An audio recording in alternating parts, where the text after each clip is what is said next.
Estimadas irmãs, queridos irmãos, o tema de hoje que vamos abordar refere-se ao capítulo 20 do Evangelho, item 5, os obreiros do Senhor.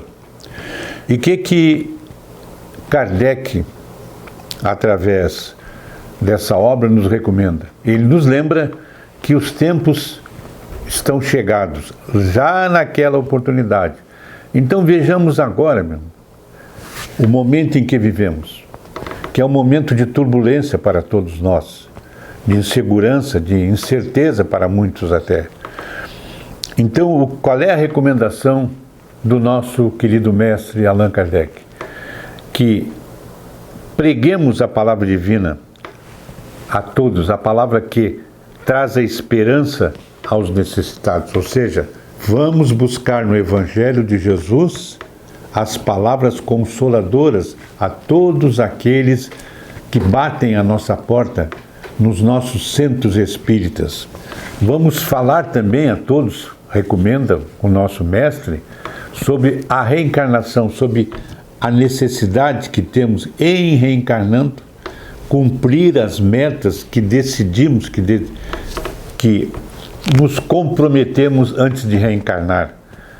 Porque todos nós sabemos que reencarnação é oportunidade, não é? E nós, como trabalhadores da última hora, temos que recuperar essa oportunidade deixada em encarnações anteriores. Nós precisamos também, meus irmãos, do exemplo cristão, ou seja, que nós sejamos um exemplo vivo da mensagem do Cristo, através de palavras, através de ações, através de comportamentos que temos que desenvolver na nossa jornada.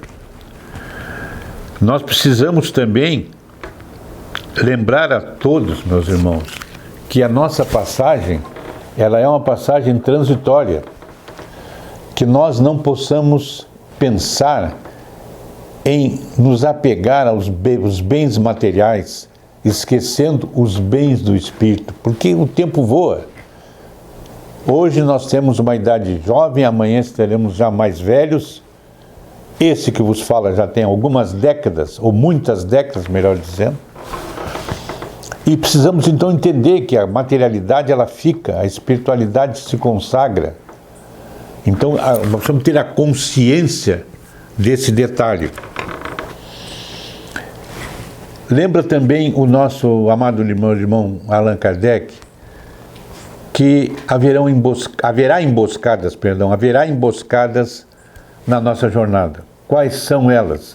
Ora, meus irmãos, nós sabemos que para fazer o bem existem muitas pessoas, mas para atrapalhar, desfazer, confundir, existe um número maior ainda. Então nós temos que nos preparar para essas ocasiões em que somos testados nos nossos conhecimentos. E isso eu quero chamar a atenção, que é importante que nós estudemos com profundidade, com dedicação, com motivação as obras básicas de Allan Kardec, principalmente o Livro dos Espíritos, que traz toda a filosofia legada pelo Espírito de verdade Allan Kardec.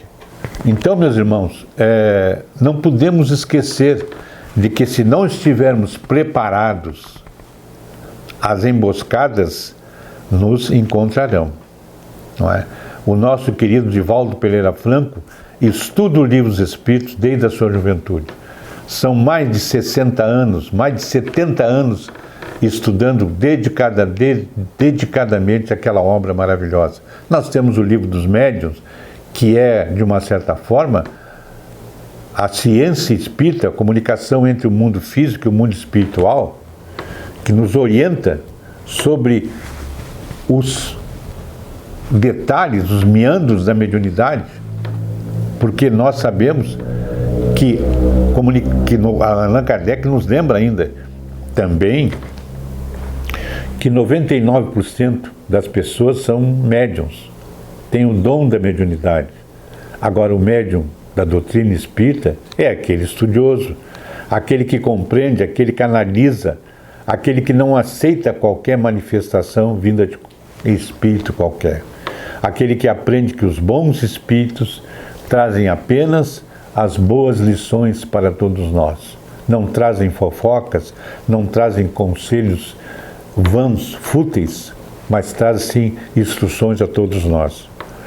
A fé, meus irmãos, é outra virtude que temos que conservar conosco, porque ela é aquela virtude que mora, que vive em nossos corações, porque Jesus disse que a fé remove montanhas. Mas quais são essas montanhas?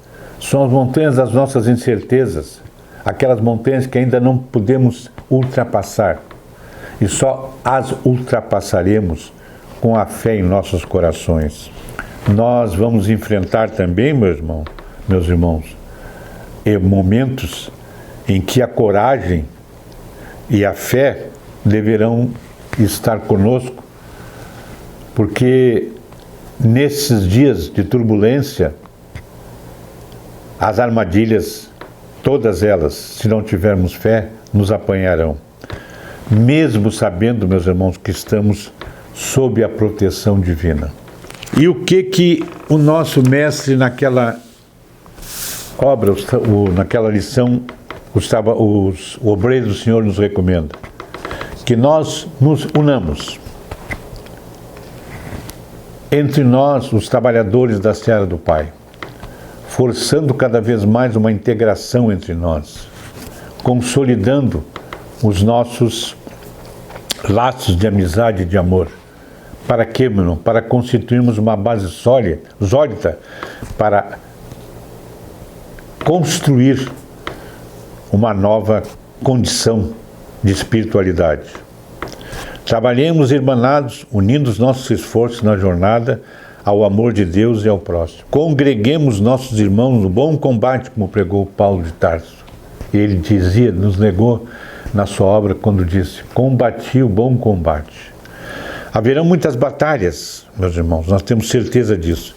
Mas ao final da guerra, ela será vencida por aqueles que se tornaram de coração discípulos do amado Mestre Jesus. Não vamos nos esquecer, meus irmãos, das nossas responsabilidades. Todos nós tivemos em outras encarnações oportunidades de crescimento, de trabalho, de dedicação. Alguns abandonaram, outros avançaram. Mas nós, aqueles que carregamos esse desafio, somos daqueles que ainda precisam dedicar-se de corpo e alma ao crescimento espiritual, a levar às pessoas o esclarecimento que a doutrina espírita traz a todos nós em suas obras, a levar às pessoas, os nossos irmãos, o fraternal consolo, porque muitos, nas horas difíceis, não têm a quem apelar. E nós, os espíritas, os trabalhadores da seara de Jesus, temos a mais ampla obrigação de chegar até eles e consolá-los. E, finalmente, nós temos que orientá-los. Ninguém caminha, ninguém toma um rumo sem orientação. Todos nós temos que ter um norte em nossas vidas. E o norte da doutrina espírita é a evolução espiritual. A motivação maior da doutrina espírita é transformar o homem, o ser humano, para que com o seu conhecimento, para que suas ações, seus comportamentos e atitudes, ele transforme as pessoas também. Convençamos-nos disso, meus irmãos, e vamos trabalhar, porque só o trabalho vai construir a nova estrada. Que a paz do amado Mestre Jesus com todos seja nesse momento.